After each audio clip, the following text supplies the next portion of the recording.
If I peeked into your closet right now, chances are I could tell what kind of shopper you are. So today I'm going to talk about the two types of shoppers and how your shopping personality can contribute to your closet conundrums. Stay tuned.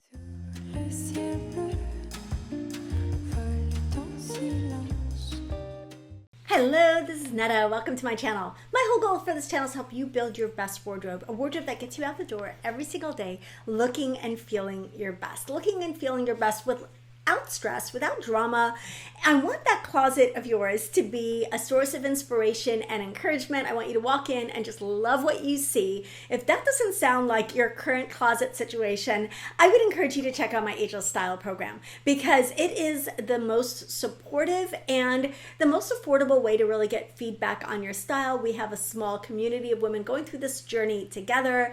You've got me there for support. I do a body analysis and color analysis and all the things. And it's just a great gift to give yourself or someone special in your life for the holidays. So I would love to have you in it. I'm going to pop up my link here. If you're new here, you may not have heard about it. So I want to remind you that it's there and I'm here for support through that program, also through this channel. So today we're going to talk about something that I think is we don't talk about often enough. And it's really about how you shop and the type of shopper that you are. Because let's face it, your style and your wardrobe, and whether it's good or bad, your wardrobe problems and your wardrobe strengths start at the store. They start at the store. A great wardrobe is not an accident. A great wardrobe is not an accident. Women who have beautiful wardrobes, whose style that you admire, that wardrobe didn't just fall into place. They planned it in the same way that we have to plan Thanksgiving dinner, which I'm about to do, or in the same way that we have to plan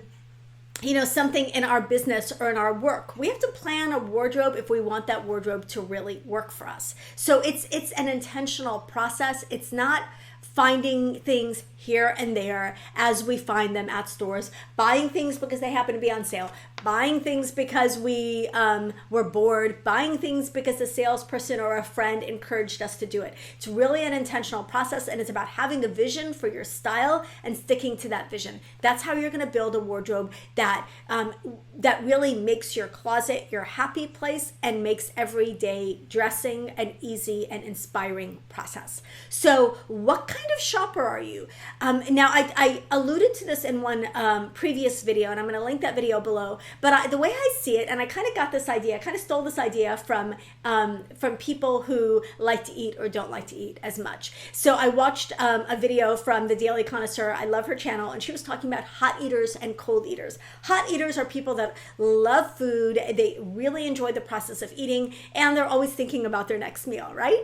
Cold eaters are people who like eat to live and maybe are not as excited about what they're eating and they're not thinking about the next meal. They kind of are just like, if I'm hungry, I guess I have to eat now. So it's the same way with shoppers. There are hot shoppers and there are cold shoppers. And how you shop and the type of shopping personality you have is going to say a lot about what's in your wardrobe. And I can often tell just by stepping into a client's closet whether they're a hot shopper or a cold shopper. How can I tell? Volume. Hot shoppers have a lot of stuff. They have a lot of stuff. They have the overly full, crammed closet. They often have clothes with tags hanging on them. They have lots of like, uh-oh pieces or I don't know what I was thinking pieces. Cold shoppers have a dated wardrobe, often a minimal or dated wardrobe. You can tell they haven't been to a store in a while, right? Like everything has been there for a long time.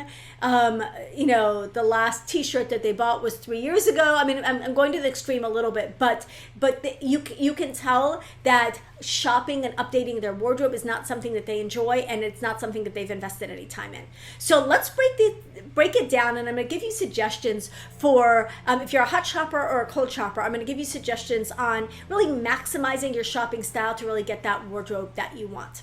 Okay, so a cold shopper, if you're a cold shopper, this means that you do not enjoy shopping. You do not love to shop. You definitely don't live to shop. And shopping is really a chore and a necessity for you. You probably feel really overwhelmed when you walk into a store and you're like, oh my gosh, there's so much stuff and I don't even know how to narrow it down. And I'm just gonna, and then you end up walking out with with nothing, or you walk out with a gadget for the kitchen, whatever. Like you walk out with nothing to contribute to your wardrobe, right? So if you're a cold shopper, my first strategy for you is to commit to buying something small.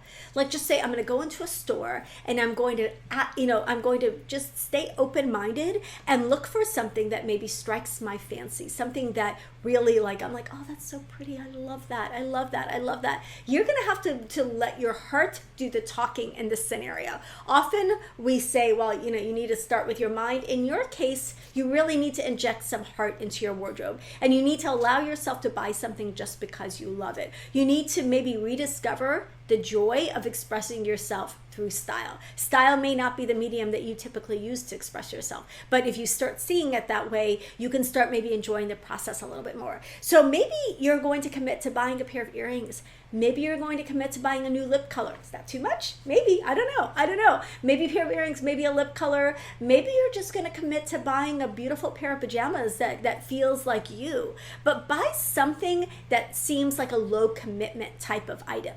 And just buy that one, commit to finding something that day that speaks to your heart and that motivates you to buy something.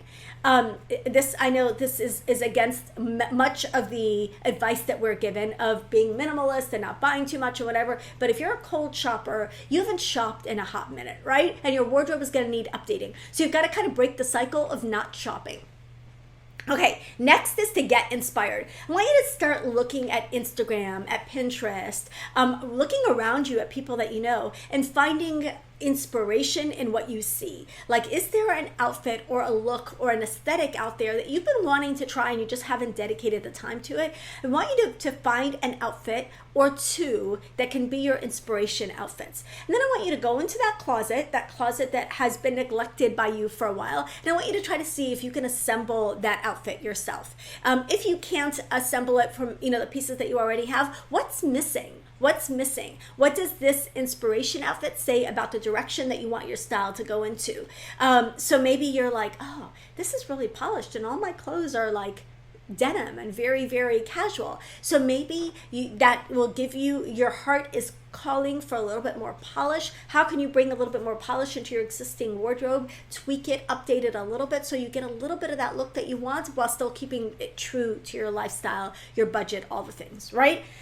So find an inspiration outfit, see if you can recreate it. Sometimes you just need a reason to buy something if you are a cold shopper. So maybe it's like, I really, really like this outfit and I have all the pieces, but I don't have the jacket. And so now you've got a reason to buy the jacket, and it can motivate you and also focus you when you go into a store. So rather than having that overwhelm that you have when you walk into a store, you're going to go in knowing what you're looking for, and it's going to make the process a lot easier. It's like going to the grocery store when you're hungry and you have no list, right?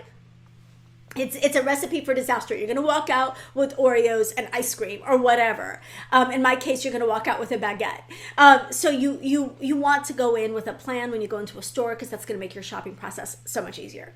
You also want to know pay attention to what your go-to outfits and go-to pieces are. If you're a jeans and t-shirt kind of girl, then maybe you elevate your jeans and t-shirt. So maybe the next step, the first baby step for you in shopping is to find a better t-shirt and better jeans. If you have a piece that you reach for all the time, maybe it's a great pair of sneakers, maybe it's a great pair of flats or sandals or boots, consider an upgrade to that current item. It's an easy way to tweak and update your style without feeling like you're reinventing the wheel. You don't have to reinvent the wheel. You already have an outfit formula, just up-level that same outfit formula. You already have a go-to piece or a go-to accessory, just upgrade that go-to piece or go-to accessory.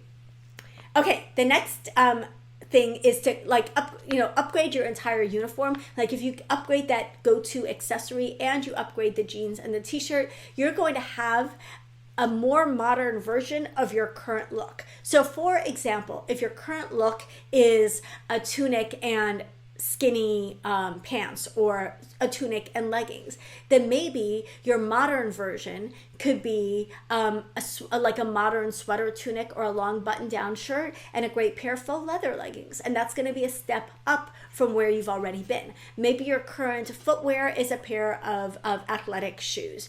If you instead found a cooler pair of athletic shoes, or you switched over to a fashion sneaker, you're going to get an upgrade without reinventing the wheel. When you commit to a new purchase, you want to start wearing it right away. If you're a cold shopper, you want to start wearing that new purchase right away. Like, I don't care if you're not going to a party for a while and you bought a pair of party earrings. You wear the party earrings to church. You wear them to date night. You wear them on a Tuesday to clean the barn. Whatever you're doing, just start wearing those pieces. Start wearing any new pieces that you brought into your wardrobe right away. So sometimes there's a learning curve of new things, and you just have to break through that barrier and just start wearing them. Just start wearing them. Just start owning them. Just start using them. Make them your own. You got to commit to them. You can't be half in on anything in your wardrobe. If you're half in, then you're never going to break out of that cold shopping kind of streak that you're on. Finally, this is against all the advice I've given you in the past, but it's go shopping with a friend. Go shopping with an enthusiastic friend, a friend who loves to shop. Make it fun, make it enjoyable. And this is especially helpful if the friend is really a good person for feedback and is not the kind of person that's going to be like, buy all the things, but really someone who's like, okay, I know you don't love to shop. Let's find something for you, and who can really help you with that process. That's what I do with my clients. A lot of my clients are cold shoppers. That's one of the reasons they're my clients, because they don't want to do the shopping. They want me to do the shopping for them. So again, this is something we work on in the Ageless Style program, and something we can definitely help you build that wardrobe in that program. But if you have a friend that you enjoy going shopping with, that could be a good way to kind of dip your toe back into the shopping waters. Okay, what if you're a hot shopper? I'm a hot shopper. A hot shopper is the type of person, and this is another way to put the distinction between cold shopper and hot shopper. A cold shopper, you have to talk them into buying something. A hot shopper, you have to talk them out of buying something. I would say that my daughter is generally a cold shopper. Like, she needs to be talked into why she needs that thing. Like, do I really need it? Do I really want that? Do I really love it? I am a hot shopper. I have to be talked out of buying something. Like, I want to buy all the things, and I have to remind myself of why I don't need all the things, but I need maybe just a couple of specific things, right? So if you're a hot shopper like me, here are some strategies for you that are going to help you make the most of your shopping personality, your shopping style. First is that you want to keep the tags on any new item that you buy until you wear it. Often as a hot shopper, our purchases are dictated by our moods. And if you were in a fun mood and you were like, I'm just going to be the type of person who only wears sequins, and you go to a store and the store has just a ton of sequins, and you just get caught up in the moment and you buy everything sequins, and then you remember that your hair is curly and you can't wear sequins hops. This is not a true story. But then, you want to keep the tags on until you wear the items, because if you don't wear the items, you have the option of returning the items, and you want to pay attention to that return policy, right? But tags stay on until you wear them, because you are the type of person who will often have things in your wardrobe that still have the tags on from 3 years ago, right? Because you bought that random weird thing that you were just in a mood to buy and never thought about whether or not you'd have a place or an occasion to wear them, right? Okay, tags stay on until you wear them. Know your criteria. You want to go in with filters. In the same way that I told the cold shoppers that they want to go in with their filters, you want to know your criteria. So you want to go in with the color, shape, flattery, details in mind. You want to know what your budget is when you're going shopping, but you also want to know, like, what is my color palette? What are the silhouettes that work for me? If you don't know these things, this is something we absolutely work on the Ageless Style program, and I also have covered extensively on my YouTube channel. But you want to know what are those filters for you that are going to help you decide whether or not to buy something. Because otherwise you're going to buy all the things, right? And you're going to have them hanging in your closet. You're going to waste a lot of money, and you're going to build an overwhelming, cluttered, and chaotic wardrobe. And that is not what I want for you.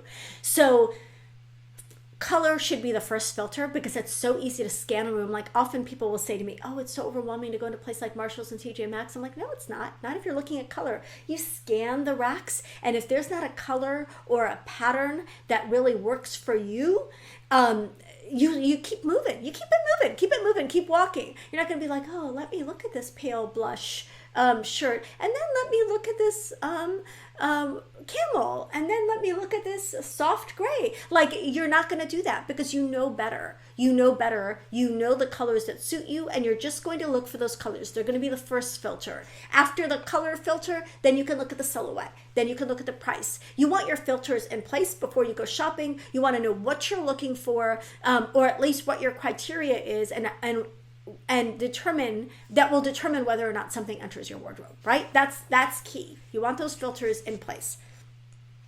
The next thing I said this to the cold shoppers, you want to style new items right away. So the reason items hang in your closet with tags on them is because A, you don't have a place to wear them, or B, you don't know how to wear them. So to address the second area, if you don't know how to wear something, start putting it in outfits right away. You've got to get over the hump of new clothes. We all experienced this when I first bought like my platform pumps from Johnny Beanie a couple of seasons ago. I was like, this is a very new pants silhouette, or pump, sorry, did I say pumps? Boots. I was like, this is a very new boot silhouette, and I've been wearing just simple black booties for the last several years, and what am I going to do with these clunky black platform boots? I had to start styling them immediately in outfits so that I could start feeling like I knew how to wear them. And you're not going to experiment when you're headed out the door in a hurry. You need to do it when you've got 10 minutes, 20 minutes, half an hour, where you can try on the boots or try on the item with other things in your wardrobe and figure out how to style it. And then when you create a combination you like, you take a picture. Then you wear it, and you wear it right away. You decide, okay,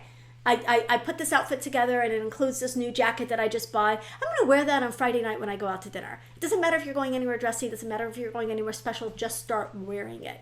If you really can't find a place on your calendar where this item will ever work, that item needs to go back. And you can take it back because you kept the tags on, right? Style new items right away.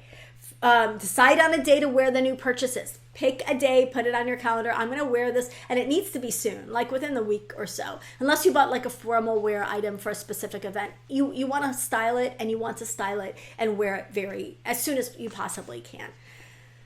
Have a list and stick to it. This is hard. As a hot shopper, I will tell you it's hard, but my approach is always to be focused but flexible. So for example, I have a new striped top on my list as something that I'm looking to shop for. So if I find the perfect striped top when I'm out and about, that is an item on my list, so that's a no-brainer. I'm going to pick it up. But if I find something else that's maybe on a secondary or thirdary list, or like in the back of my mind, something else that I'm like, oh, that really speaks to my personal style, and I know my style, and I know my color palette, and I know my budget, and I know my body type, and I know all of those things, I'm like, that's a really cool piece, and I wouldn't even have put that on my list because I didn't even know that existed until I saw it. I didn't know I needed it until I saw it. You want to be focused but flexible. Now, those flexible pieces, the pieces that you bring in that are not on your list, need to be pieces that check all your boxes, If they don't, they need to stay behind. For example, I found an incredible coat at Marshall's for a ridiculous price. It was a beautiful, luxurious shearling coat in a wine color, which is my color. It checked so many of the boxes. But, and being focused but flexible, I really gave that coat some thought. And then I was reminded by my daughter that it was November and it was still 80 degrees outside, and that I have multiple beautiful coats, and I have very little occasion to wear coats because I live in Florida. So you want to ask yourself, before you make the flexible purchases, are these purchases you really, you can really see yourself wearing? Are these going to be new go-tos in your wardrobe? Or are you just talking yourself into another purchase because you're a hot shopper like me? Okay, finally, the last tip is to go shopping alone. This is the opposite of what I told the cold shoppers. You want to go shopping alone, and you do not want to get feedback from a sales assistant unless it's someone you know and you know that they're going to give you great feedback. Often we can get talked into buying things, or we get caught up in the moment. We're shopping with friends and everybody's buying the sequin item, or everybody is buying a heavily embellished sweatshirt. Both of which sound amazing to me, by the way. But everyone is buying this X item that you don't really need, and you probably don't really want, and maybe you can't even afford, or whatever. And you're going to get caught up in the moment. You're going to be like, yes. I totally have the type of lifestyle that requires me to have a hot pink leather suit. I don't know how I didn't have a hot pink leather suit before. I absolutely have that kind of lifestyle. Everyone else is buying a hot pink leather suit. I'm going to buy a hot pink leather suit and go along with all my friends. And then we're all going to go afterwards and get, salads for lunch or whatever. And, like it becomes this whole thing, right? I haven't done that in a while. I've not gone shopping with girlfriends like that in a while because we're all so busy. But theoretically, like when you go shopping with a friend, that can often be a time when you come home with random purchases, or they're like, that looks so good on you. You should totally get that. You should totally get that. You should totally get that. And then you feel bad not buying it, right? Instead, before you go shopping, if you do decide to go shopping with friends, tell them, I'm not shopping today. I'm looking. I've done a lot of shopping lately. Just set that up in the beginning. Or just go into the shopping trip knowing that you're maybe just going to pick up, I don't know, maybe a pair of earrings or a lipstick, like one of the starter items that I gave the cold shopper. That can be the end piece for you of a shopping trip. Maybe you're going to pick up a gadget for the kitchen to get your shopping fix if you really feel like you need it, if you're really a shopaholic. But let your friends know that you're not shopping to buy, you're just there to hang out with them. So shop alone if you're actually looking for things in your wardrobe, if you're a hot shopper. Otherwise, you're going to end up with a hot mess of a wardrobe as a hot shopper. We've all been there. There's no judgment on either of these types of personalities. But if you know what your shopping habits are, then you can manage your shopping habits and your shopping personality and really build that wardrobe that's going to support you and a wardrobe that you're going to love. So that's my goal. Again, everything I do on this channel. Let me know whether you found this analysis of a hot shopper and cold shopper to be helpful, which you are. Just write in the comments, right? Hot, cold, write it in the comments. I want to know who my hot shoppers are, who my cold shoppers are. And again, which of these tips are you going to start implementing in your wardrobe right away so you can build that wardrobe that's really going to serve you. You want to serve you want your wardrobe to serve you. You don't want to serve it. You don't want it to be a lot of work. You want it to be easy and effortless and inspiring. Okay, love you guys. Thank you so much for joining me and sticking to the end of this video. If you like this video, don't forget to give it a like, subscribe so that we can keep hanging out, and comment below. Love to hear from you guys. Love you. I'll see you in the next video.